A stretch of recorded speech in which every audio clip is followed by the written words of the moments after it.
സംവിധായകനായിട്ട് April അവസാനം ഷൂട്ടിങ്ങാണ്. അതിലോട്ട് പോകും. 3 പടം നിലവിൽ നമ്മൾ പറഞ്ഞിട്ടുണ്ട്.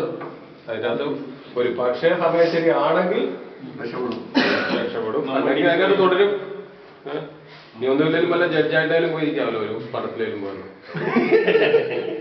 നമ്മുടെ നാട്ടിലധികം സിനിമാക്കാരില്ലാത്തതുകൊണ്ട് എന്തായാലും ആ സെക്ഷൻ ഞാൻ വിട്ടിട്ടില്ലായിരുന്നു. ഞാൻ കുറെ വർഷങ്ങൾക്ക് മുമ്പേ ഉണ്ടായിരുന്നു. അത് കഴിഞ്ഞൊന്ന് മാറിയതാണ്. അതിൻ്റെ അകത്ത് ഞങ്ങൾ 3-4 പേര് വന്നിട്ടുണ്ടായിരുന്നു. അതിനൊരുത്തനാണ് ഇപ്പം പ്രൊഡ്യൂസ് ചെയ്യുന്നത്. മമ്മൂട്ടി വെച്ചുള്ളത് 7 കോടിക്കും മറ്റേത് പൃഥ്വിരാജിനെയാണ് പറഞ്ഞിരിക്കുന്ന ആളെ മാറ്റും. അതെന്തായാലും 3 കോടി പിന്നെ ശ്രീനിവാസന്റെ 3 പടം നിലവിൽ ഓക്കെയാണ്. 3 തന്നെയാണ് പ്രൊഡ്യൂസ് ചെയ്യുന്നത്.